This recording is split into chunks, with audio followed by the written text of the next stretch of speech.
Hey everyone, sorry I couldn't be at the meeting today. I really wanted to try and make it work, but I am in transit right now. I don't know if anyone's gonna be able to tell. It's also covered by clouds right now, but behind me is the Matterhorn. I am in Zermatt, Switzerland, and also there's a construction here who's competing for my volume.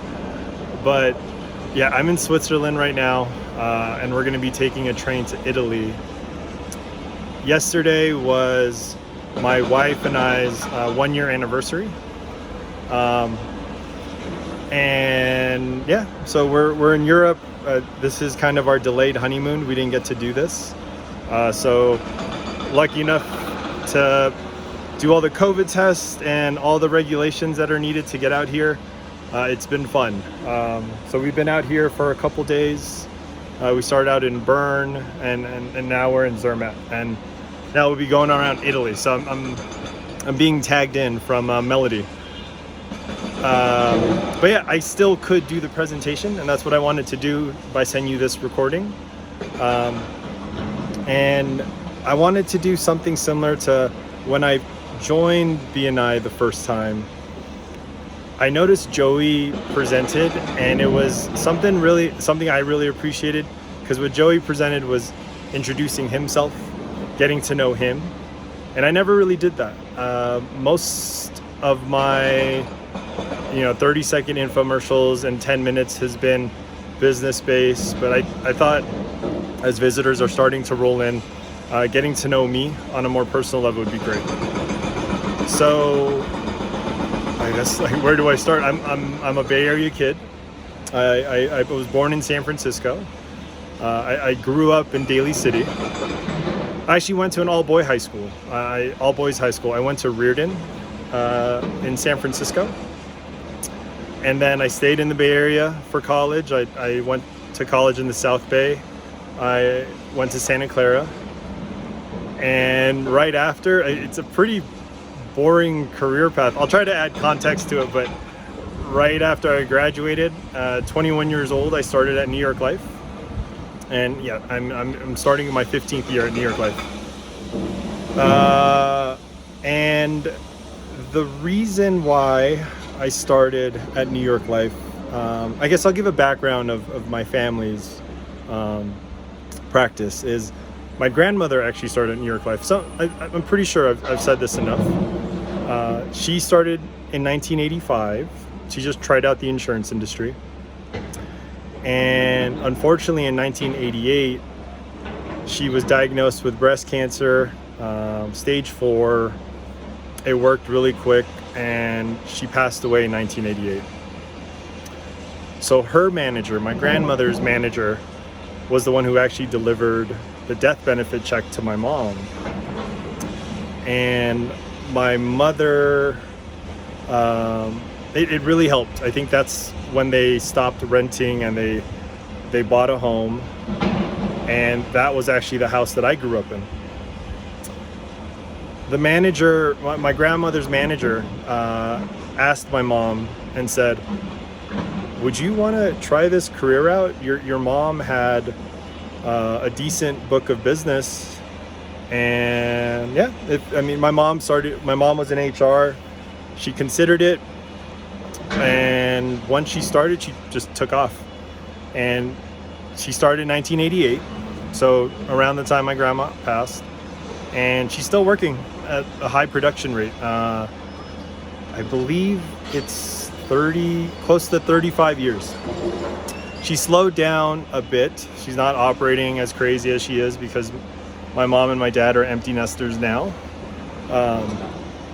But very successful career. So how did I get into it? My mom actually did not want me to join New York Life. She said, please go work somewhere else and get experience that way. And maybe then you can develop your book of business or your network.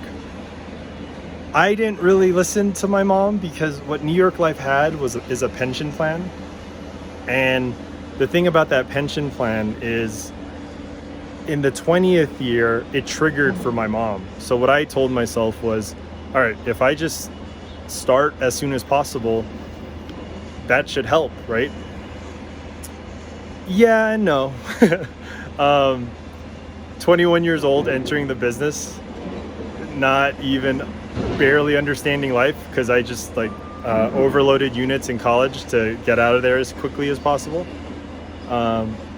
I joined the business because, let me take a step back. In high school, I'm very much a math guy, big numbers guy. And in high school, wait, the construction's getting loud. Let me go in a bit. In high school, I was really into math, and I actually thought I was going to be getting either into architecture or engineering. And what happened with that was I think I was at a McDonald's in Westboro in South San Francisco, and I saw the plaque that they had in McDonald's before. I don't know if they still have it. And it was Ray Kroc. It's funny now because I don't know if anybody's watched the movie The Founder. Ray Kroc's not the greatest person in the world. But when I saw that plaque, I think he passed in the 80s. I told myself, man, if I start my own business, I'm not even going to be around to see it flourish. And I saw my mom's business. She was doing well. She was always present in our lives. She was a breadwinner. My mom and dad were able to build their dream home in Hawaii. And I said, oh, well, why don't I just consider that? I can just continue. My mom doesn't have her investment license, and that would be great. If I pursued that, I would just add it. And when I joined, it wasn't a mistake. I definitely learned a lot, but it wasn't as easy as I thought it was going to be. I thought I was going to get in and just sell a bunch of things and it was going to work. Or at the very least, I would just copy my mom and money would roll in. The problem with that is my mom developed so much trust with these clients that they weren't really listening to me.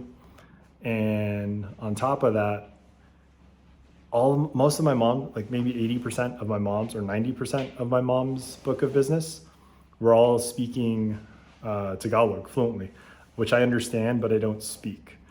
And if you're in a place of service and sales, that's not going to bode well for you. And it didn't. So I took time to keep learning, get better, try to find myself. What I relate sales or the insurance industry to, I'm also a very big stand-up comedian fan. And I don't know if anyone here is into stand-up comedy, but if you watch their early stuff, they sound so different to what they are now that they really had to find their voice. And I think it's the same thing at New York Life for maybe all businesses. I really had to find my voice. So I tried in the beginning to be a sales guy. That didn't work out. I think I hated my life at that time. I tried to be an instructor. I eventually found my balance and how I could be effective. And 15 years later, this is where I'm at. I didn't want to go too long. I wanted to stick to the 10 minutes for this.